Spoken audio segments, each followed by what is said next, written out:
আপনি রাজনৈতিক বা জাতীয় সরকার করার দরকার নাই, তবে অন্তত পক্ষে আপনি 4-5 জন উপদেষ্টা নেন যাদেরকে মানুষ চিনে, যারা মানুষের সাথে আপনার মাঝখানে যে দূরত্বটা সেটা পৌঁছাতে পারে। কিন্তু আপনি আমাদের সেই কথা শোনেন নাই। আজকে আপনার যে উপদেষ্টারা আছে তাদের অর্ধেক উপদেষ্টার নাম বাংলাদেশের মানুষ বলতে পারে না। তারা জানে না যে তাদের ভাগ্য কার দ্বারা নির্ধারিত হচ্ছে, কার দ্বারা ঠিক হচ্ছে। আপনার আরেকটা সোর্স অফ পাওয়ার ছিল কারা? আপনার আরেকটা সোর্স অফ পাওয়ার ছিল, যেটা আমার ভাই রাশেদ বলে গেল, যে আর্মি। আজকে কেন আর্মির এইভাবে কথা বলতে হয়? আর্মির সাথে দূরত্ব কে সৃষ্টি করেছে? রাজনৈতিক দলের সাথে দূরত্ব কে সৃষ্টি করেছে? আজকে অনেকে আমাকে জিজ্ঞেস করে, পার্থ ভাই আপনারা ডিসেম্বরে নির্বাচন চান না?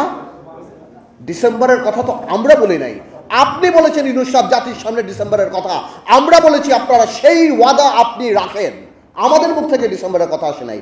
আজকে করিডোরের কথা শুনে কনফিউশন কে ক্রিয়েট করেছে? আমরা তো কনফিউশন ক্রিয়েট করি নাই। এই করিডোরের ইস্যু ইউনূস সাহেব আপনি নিয়ে আসছেন। আজকে কষ্ট লাগে, আজকে কষ্ট লাগে। আপনার প্রেস সচিব বলে নির্বাচন কবে? জানুয়ারিতে হতে পারে, ফেব্রুয়ারিতে হতে পারে, মার্চে হতে পারে, এপ্রিলে হতে পারে। এটা কোনো ধরনের কথা? আপনি জাতিকে কি একটা লটারির মধ্যে ফেলে দিবেন? যে আজকে আপনি বলছেন আপনি সংস্কার করবেন। কিসের সংস্কার? এনসিপিকে ক্ষমতায় আনার সংস্কার, এনসিপিকে ভালো করার সংস্কার। দেখুন, এনসিপির প্রতি আমাদের দুর্বলতা আছে। এই যে বৈষম্য বিরোধী ছাত্র আন্দোলন, এদের প্রতি আমাদের দুর্বলতা আছে। আমি ব্যক্তিগতভাবে চাই, যদি এত বড় একটা সংসদ সামনে আসবে, তারা যদি ঠিক করে পলিটিক্স করে সামনে আসতে পারে, I'll be more then happy. আমি শিওর আমার এখানে যারা বয়স আছে তারা হবে।